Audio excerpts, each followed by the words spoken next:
Today we would like to present our Georgetown steel roof sculptures. It's staged around Georgetown.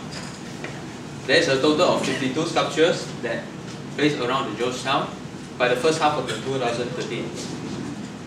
Then this is create awareness about historical and cultural identities around the local sites of the city. Okay. The Georgetown steel roof sculpture is a collection of cartoons placed on historic streets of Georgetown by the Kuala Lumpur-based company, Sculpture at Work. The company on 29 March 2010 won the competition design that organized by Penang State Government on 7 September 2009. And the concept presented by the Sculpture at Work is related the history and characteristics of a slanted street in Georgetown by using steel roof sculpture of cartoons by local cartoonists. There's a reason to the sculpture made is to make the history of Georgetown more interesting and easily snatched by visitors, residents, the young and the old. There's our four handsome guys here. There's a cartoonist. There's a Baba Chua. There's a Lefty. There's a Damon Kian. There's a Reggie Lee. See, these. Then, okay, first I'll present the Baba Chua. Baba Chua Georgetown steel roof sculpture is a set of collections that stay around the strategic location in Georgetown. They are all the work by Baba Chua. Chua made his debut in cartoon scenes when he was published by Falsafah Batu Api in 1991. This led to the use of his work by Creative Enterprise for their fantasy anthology series. And in 2000, Chua enters international scenes when one of his work, Midsummer Night's Hunt, was published by a USA publisher named Dark Horse. Then continue, he will to be heavily involved those cartoon scenes, and so far 3 of his cartoons have been selected for street art commission by Penang State. So there are a total of 5 sculptures he made around the Georgetown. There's those 5 sculptures. Ding Ding Dong, Char Kway Teow, H pilgrimage, Arch pilgrimage, okay. And then there's a Jimmy Choo. There's a young only sculpture. There's a total of 5. Okay, next, the Lefty. His real name is actually Julian Lefty Count. The Georgetown sculpture is made by Lefty are those were used in the Georgetown project. Then from 2000, he is actually an art director and editor for several publications in Singapore and Malaysia. Then he has also contributed to Image Comics City. Then his major zombie series is one of his star products for the Guillermo Studio. Then after that, he settled back to his hometown in Penang in 2010, continued for some cartoon sculpture, and as a comic book creator, he also has a total of 5 sculptures in Georgetown. These are win-win situations. This is a narrow verse 5 foot away. There's the main street. There's a happy hour. There's a property sculpture. Okay. Next, I'll pass to my teammates. Azim. I'll be presenting about Reggie Lee and Tan Mun Kian. So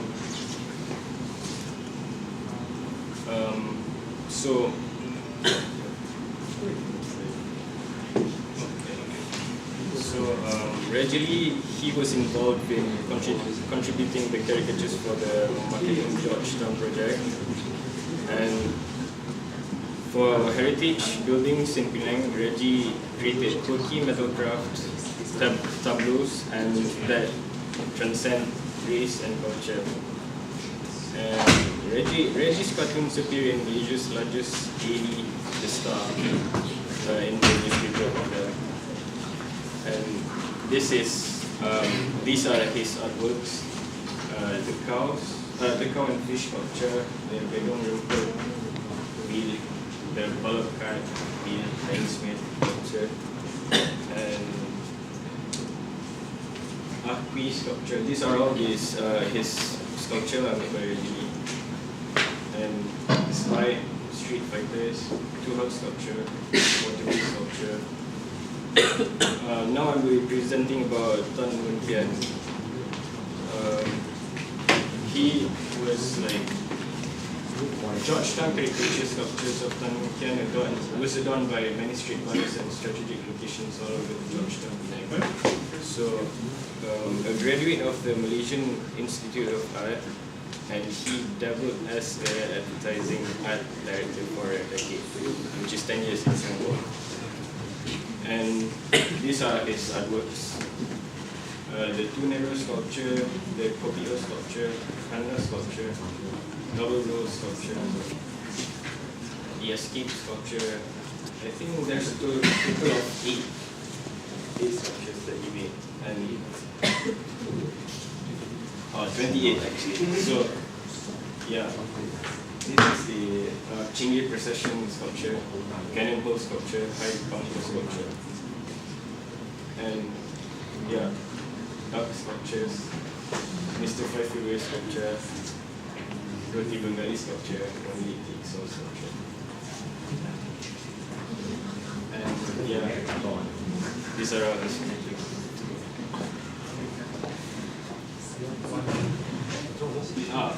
I'll pass this to Frederick now. And this is the metal art named Procession, and this metal art was located in Armenian Street. And what we can see, the metal art illustrate that the birthday of Tua Pek Kong. Tua Pek Kong is one of the Chinese gods, and a British happens to observing the procession, and he happened to think about the tiger that they killed it back in 1930s, and this metal art was sculpted by the famous artist named Tan Mun Kian, famous yet humble artist that you can find in our Malaysia. And these five concepts are founded in the metal art. First is the intercultural communication. Intercultural communication is communication between different culture, like races, ethnic, or socio-economic group. And from here you can see there was intercultural communication between a British man and two Chinese. And next is the non-verbal cues. From the metal art we can see that the British man was holding a camera and a crutch, indicating that he was a old tourist. And next is the proximity. Proximity means objects that have physical similarity will be perceived as a unit or group. As you can see from the metal art, two Chinese men have similar features. They are perceived as a same group. Next is the public space. Next is the public space. Public space is, from the metal art, you can see that the British and during the procession, the British and the two Chinese men, the space between them are public space. And next is the top communication model, the channel. This metal art, the message was conveyed by a channel, the metal art. And that's all. And I pass it to Hasif.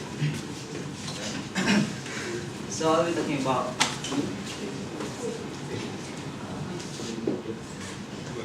right. So this metal art is found in Aki Street. Let me talk about the history of that guy first, Aki.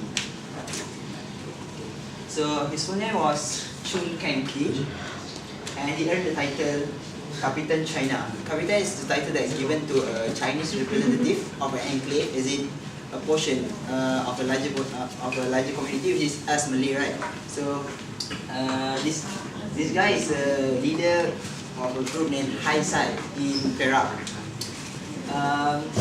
Originally he works at Perak, but how did he get himself to Penang is because he was in a retirement.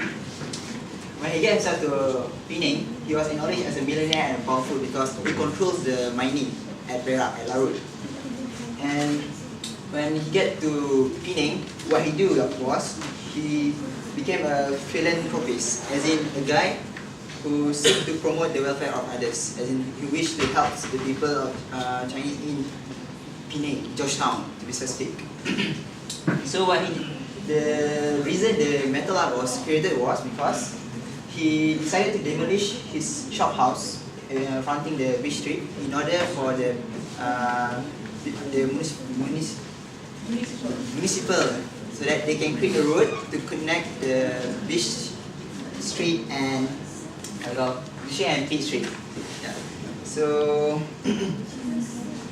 it was a big contribution for Georgetown, and so they named 2 streets after him, which is Lebo Aki and Lebo Kui. And also, when he died, his house became a museum, as in his former residential house, which is now called the Penang Peranakan Mansion, or also known as Hai Kicha. Okay, now let's talk about the concept. The concept is that I can find from the metal art is first is intercultural communication. As you can see, a Chinese talking to a European. Next, face-to-face communication. They're using both verbal and non-verbal so that they convey best of their message, which is handshakes and by mouth. Next is social distance zone. I'm guessing this is a personal distance because he's asking the other guy about his name, right? We're not gonna shout like, oh, what's your name? Or maybe speak slowly. Maybe it's it's a confidential stuff, but it's not. So it's a personal communication distance. Next is conflict resolution, as in this is what I get from the picture from the metal art itself, because it shows we're shaking hands, right? It's like an agreement of both parties so that they can achieve something. Both parties satisfies each needs. And lastly is Sapir-Whorf hypothesis. As you can see, the European is having trouble pronouncing Aki names because it's intertwined with the European culture of pronunciation, as in the language is very different Chinese. And that's all I'm passing it to Karen. Thank you, Asif, for the thing. Okay, so we're talking about the too narrow street art concept. I think most of you are more familiar with this street art. You can see depicts this guy. Okay, let's give this guy's name. Let's give him Bob. Okay, let's give him Okay. Bob is going through this narrow lane, as you can see from the name, and he breaks off with his rickshaw, and leaving 2 of these passengers behind. So they're asking where is he going, and he says he doesn't know. Like, really, Bob, really, what's wrong with you? Alright, Bob, you did a good job. Seriously. So the too narrow street art is actually caricatured by the cartoonist Tan Moon Kian. It's actually caricatured on the 30th of June 2012, which was really recent, and can be found on Su Hong Lane, Georgetown, Penang. Most of you might not know where this lane is, but it's actually along Armenian Street. Yeah. Okay, so the purpose of this whole street art is it's actually part of the the huge project called Marking Georgetown. And it's actually initiated by the Penang Island Municipal Council, and it's only just to celebrate the history and the rich heritage of Penang. Let's jump into the concepts. Concepts include the social distance zone, channels, non-verbal messages, verbal messages, and non-verbal cues. So first off, we see social distance zone.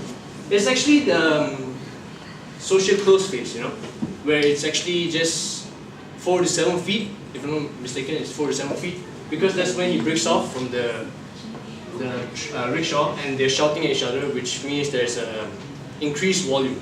It's a bit over the top, but it's still at that level. There's also channels, face-to-face. Now, there is no direct face-to-face contact, but it includes sensory organs like hearing. So he's responding to their question, which he doesn't know where he's going. And non-verbal messages, like the facial expression on the two of those people, they're really, really surprised when he breaks off and he still doesn't know. There's also verbal messages where they are talking, and non-verbal cues like clothing. Like for example, the rickshaw, Bob, he actually only has this. He doesn't have any clothes on, but he has that